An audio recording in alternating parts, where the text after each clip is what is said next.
pour rester encore un peu sur Harrismore, c'est quoi les enseignements euh, peut-être par rapport aussi à ton rôle de directeur commercial, comment on monte une bonne équipe de sales? Ah, alors, voilà, moi j'étais directeur commercial et j'étais directeur général Ouais. d'Aresmore. Donc, sur la fonction de directeur commercial, comment monte l'équipe de sales? Alors, c'est une bonne question. Déjà, la vente est quelque chose qui suit une démarche rationnelle, une méthode rationnelle, etc. Il y a pas le super vendeur a une méthode. Donc déjà, il faut bien comprendre que le processus de sales est une démarche très formalisée, très claire. Il y a des fondamentaux. Quand on passe à côté des fondamentaux, on a des chances de perdre ses ventes. Donc voilà, il y a c'est une vraie méthode. Et il y a un vrai sujet là-dessus. Donc comment. Donc tu as formalisé pas mal de process, de... Oui, alors maintenant c'est devenu très très bien formalisé, mais on a formalisé à l'époque au départ des process et donc des savoir-faire, des savoir-être. Donc un, un bon sales est très focalisé sur la compréhension, les enjeux de ses clients et ramène la compréhension, les enjeux, le contexte du client par rapport à ce qu'il a à proposer. Et en sachant que ce qu'il a à proposer doit plus ou moins garantir les facteurs de succès de ce que son client doit mettre en œuvre. Et donc, il y a tout un savoir-faire de bien comprendre les enjeux de son client, Mhm. de reconstruire qu'est-ce qu'il faudrait qu'il fasse pour réussir son projet, et dans ce qu'il a à faire, évidemment, de façon très honnête, si l'offre qu'il a à faire rentre dedans. Si elle ne rentre pas, ben, il ne faut pas faire, il faut choisir un autre client. Donc il faut qualifier. Donc un des savoir-faire dans nos métiers, le sujet le plus important dans le processus commercial, c'est la qualification des enjeux du client, de savoir, un client peut avoir un fort enjeu qui correspond à ce que tu veux lui vendre, mais jamais te l'acheter à toi. Donc la qualification va plus que l'analyse du besoin et Mhm. savoir s'il a besoin de ton produit, parce que culturellement, c'est pas les mêmes choses, parce que c'est qu'on voilà, Et ça, comment tu fais? C'est quoi les questions? C'est quoi les... Qu'est-ce qu'il faut déceler? C'est... Alors déjà, il faut savoir quels sont enfin quels sont en tout cas pour l'entreprise, quels sont les clients qui correspondent tout à fait à ce qui permet en tout cas, Si on se met sur à une... créer de la valeur. Ouais. Et à partir de là, qualifier. Par exemple, dans mon sujet si je prends l'archi d'entreprise, et on le fera aussi pareil sur la gestion des accès d'identité.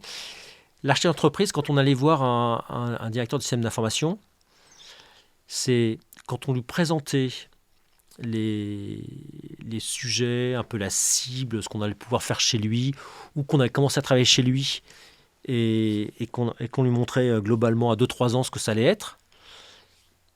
En général, ils ont toujours les yeux qui brillent. C'est-à-dire qu'on voit une appétence, ils sont intéressés, ça, parce qu'ils sont projetés dans le long terme.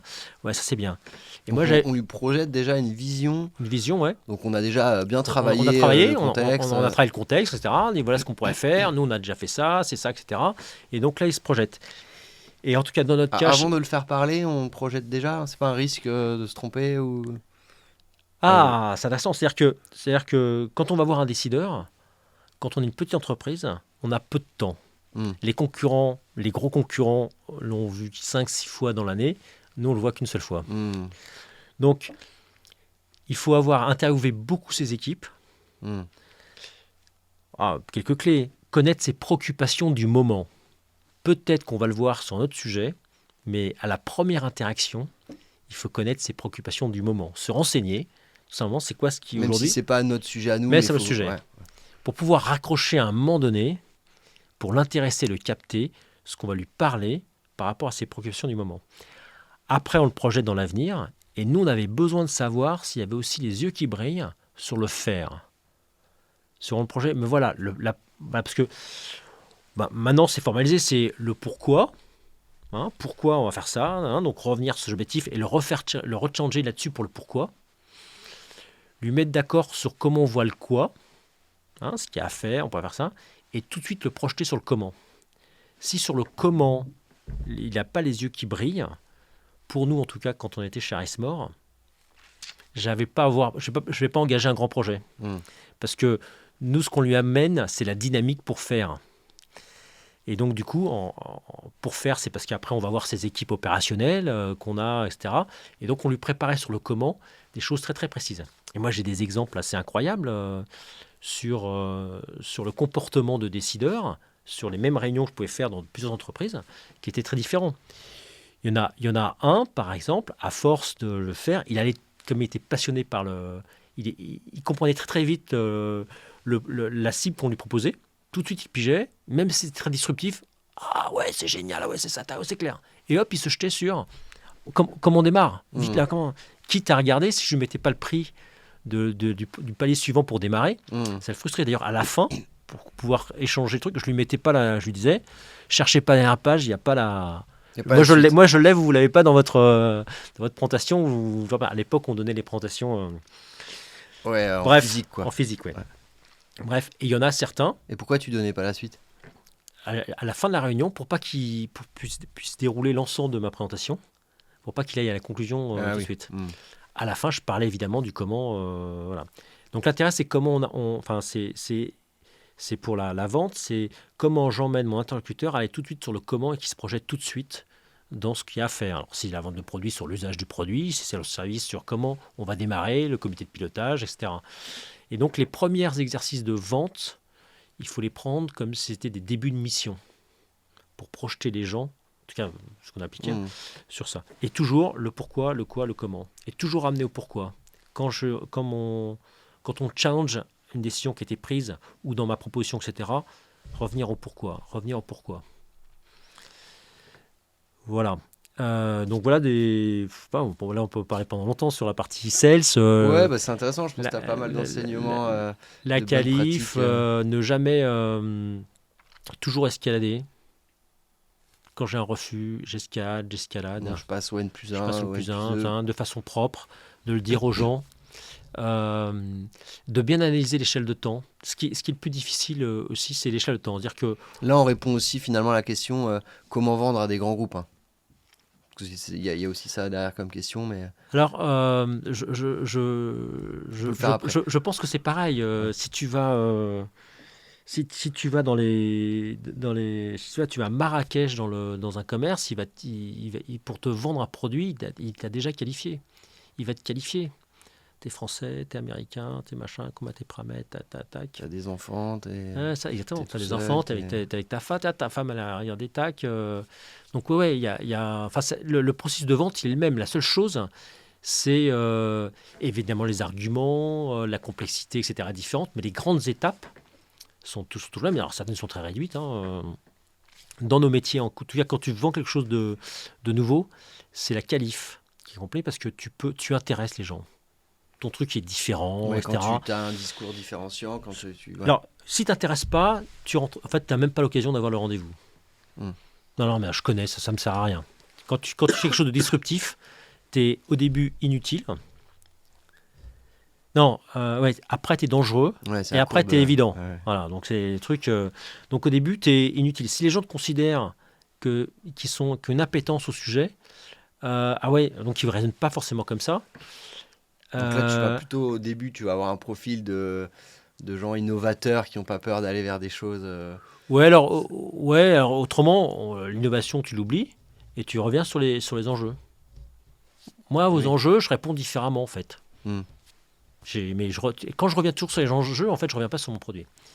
Donc évidemment, la question de poser des questions, la personne qualifiée, la personne de construire.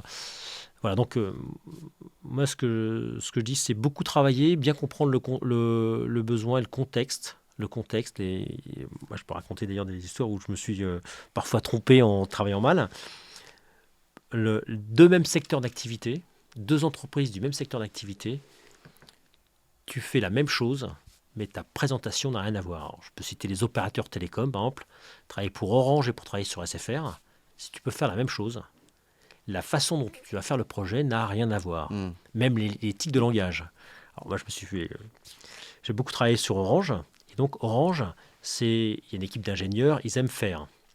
Donc tu es là pour les accompagner, pour les aider, transférer, faire. Et c'est vrai que c'était très très plaisant parce que tu as même envisagé que tout ce que tu allais faire après, tu allais céder, tu allais transférer. Alors certains, ça les inquiétait. Nous, on trouvait que c'était très très valorisant de faire ça. Et puis, donc, je découvre SFR et j'arrive. Et là, je n'ai pas dit le mot accompagné, que je me trouve un blocage complet. Écoutez, monsieur, soit vous faites pas. Ouais, ok, pas la même culture, quoi. Pas en fait, vous prenez tout. Non, c'est vous l'expert. Ouais. Moi, je vous passe tout, Si je on ne vous fais paye, rien. Voilà, vous faites tout. Et donc, du coup, voilà, c'est intéressant. Et pourtant, c'était la même chose. C'est globalement un opérateur de télécom dans le même secteur d'activité. Et donc, alors, c'est une banalité, hein, ce que je dis, mais il faut s'interroger à chaque fois. T'avais pas assez bossé. L'éthique de langage, le contexte, la façon de faire. Parce que les équipes IT d'SFR sont beaucoup plus petites que les équipes d'Orange. Ouais, mais la culture est différente. Ouais, la culture est différente. C'était Orange, plus petit, comme tu l'as dit, ils aiment bien faire, c'est des ingés, ils ont Enfin, c'était énorme- les pots de fer, c'est des cultures différentes. Ouais. Donc voilà, mais c'est vrai pour les banques, c'est vrai. Par exemple, moi, on travaille beaucoup sur la gestion des accès d'identité, on en reparlera, mais par exemple, la cybersécurité et ce sujet-là en particulier, tu l'appréhendes pas de la même manière, secteur d'activité par secteur d'activité. Voilà, donc il y a des choses qui sont en effet.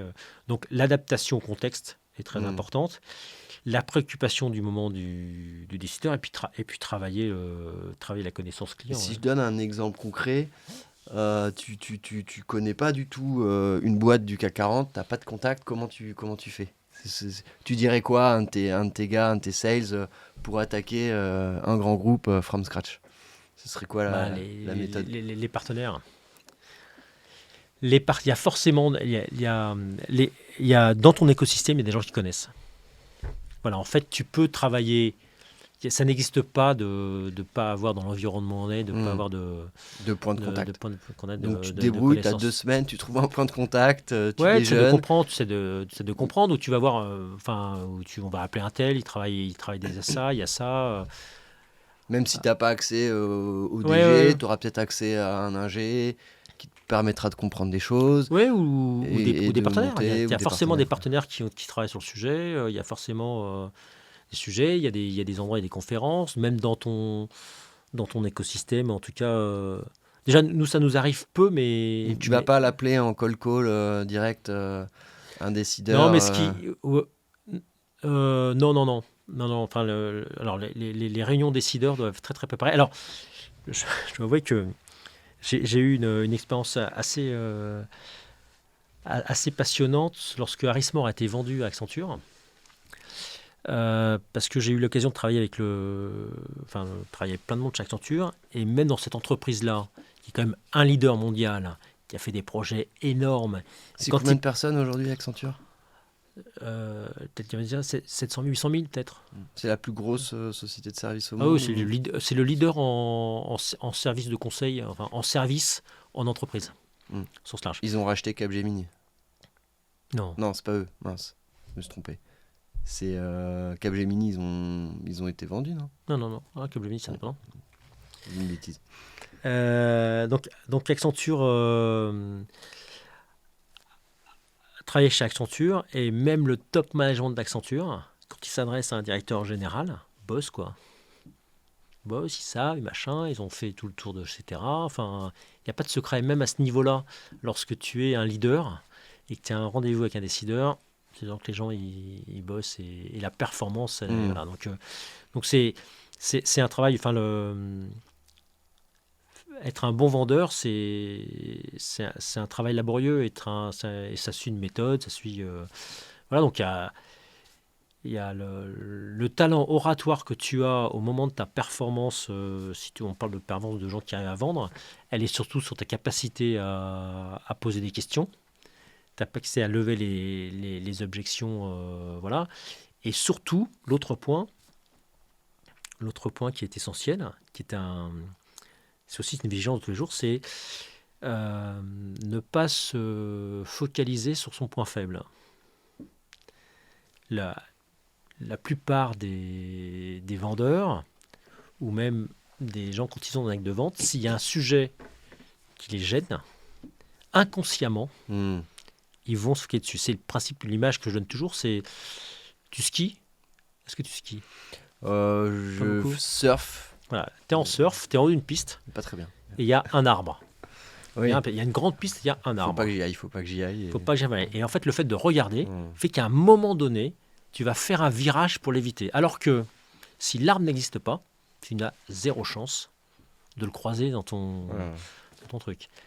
Et donc voilà, donc c'est comment tu sors. C'est un peu comme dire à un enfant attention, renverse pas ton verre.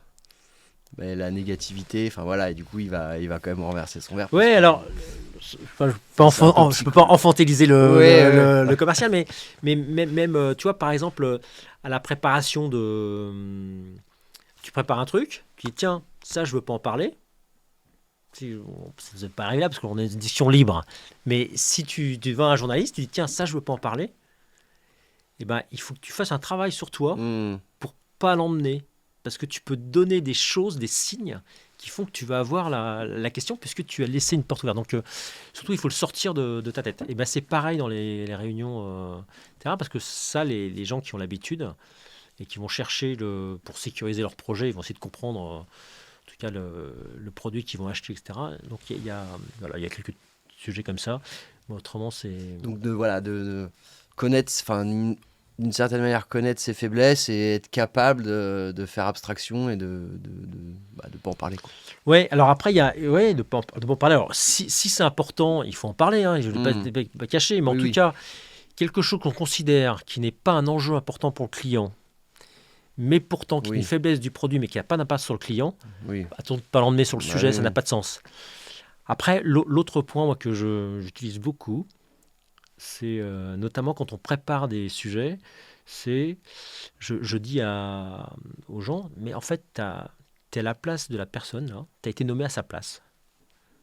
Là, tu oublies ce que tu vas faire nous, tu es nommé à sa place. Qu'est-ce que tu feras à sa place? Et en travaillant ça, tu oublies ton produit, ton service, qu'est-ce que je ferai à sa place? Tu te mets à la place de ton client. Exactement. Et là, tu t'aperçois qu'il y a des choses qui paraissent qui sont évidentes pour toi, que tu n'as pas mis suffisamment en avant.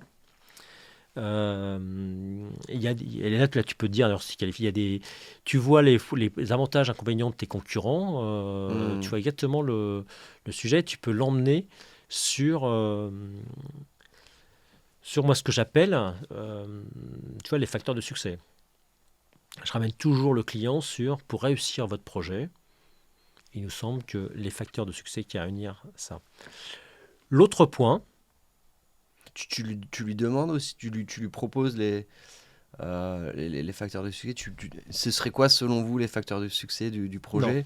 Non, c'est toi qui vas les énoncer. Ouais. Je le fais réagir sur des facteurs de succès que je définis d'expérience. Voilà les grands facteurs de succès. Des facteurs de succès qui ne sont pas forcément liés à ton produit, ton service. Il y a des choses qui sont ailleurs, qui sont chez lui. Mais de lui donner une vision globale. Comme j'ai l'enjeu, à un moment donné, j'ai le quoi de ce qu'il y a à faire. Et sur le passage quoi-comment, c'est voilà ce qu'il faut réunir. Et dans ce qu'il faut réunir, il faut qu'il y ait des éléments. Ça, c'est un rendez-vous décideur où tu as déjà travaillé ton dossier et tu as déjà pas mal d'éléments pour t'avancer sur des... Ouais. C'est la conclusion, quoi. Enfin... Ouais, le sujet découvert, poser des questions. Ouais. Moins on a de choses à dire sur sujet découvert, plus on a des questions. C'est facile à dire, c'est pas toujours facile à faire parce que poser des questions, pour celui qui va y répondre, c'est qu'il n'a pas d'informations sur qui on est. Donc moi, ce que je propose, c'est que si ça crée une difficulté de poser des questions d'entrée, la première fois un interlocuteur, c'est quoi vos sujets? Très compliqué. Donc l'amener sur qui l'exprime. Donc on peut raconter du storytelling par rapport à ce qu'on est et ce qu'on a fait et lui renvoyer la balle. Donc il y a des techniques comme ça qui existent. Après, en effet, les approches de storytelling sont très très intéressantes sur raconter des histoires de clients, etc. Enfin, ramener